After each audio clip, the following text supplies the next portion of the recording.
Where we are in Bandanoon, this little pocket in the national park area, coming here and seeing all of this beauty was amazing for me. It was mesmerizing, and I've always wanted to get involved in wildlife rescue. I came to Australia in 1988, and I met my first wombat in 1988 and have been curious about them and the wildlife here. My name is John Creighton, and I took it more as a community effort to make people aware to slow down and to be aware of particularly the wildlife and wombats on the road.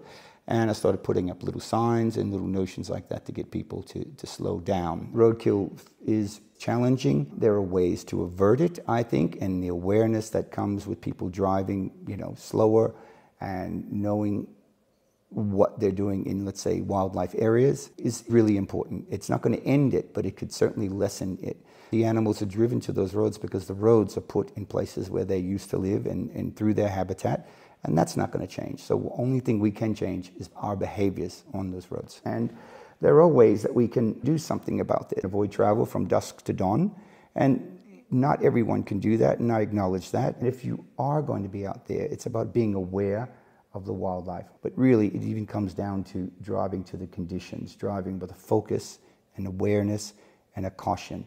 And that means taking it slow, using your eyes, looking on both sides of the roads, on the verges of the road as well as ahead. And when you're turning, be aware, because very often a wombat could not just be running out, he'll be sitting there in the middle of a road on the curve. I also tell people, use your high beams and turn down your dashboard dimmers as well.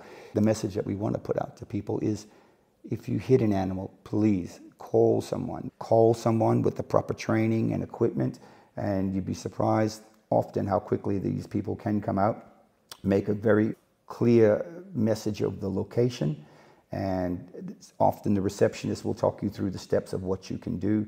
And if you can stay with that animal, drive slower than usual in wombat wildlife areas, and you'll get yourself home, and the wombat will get home as well.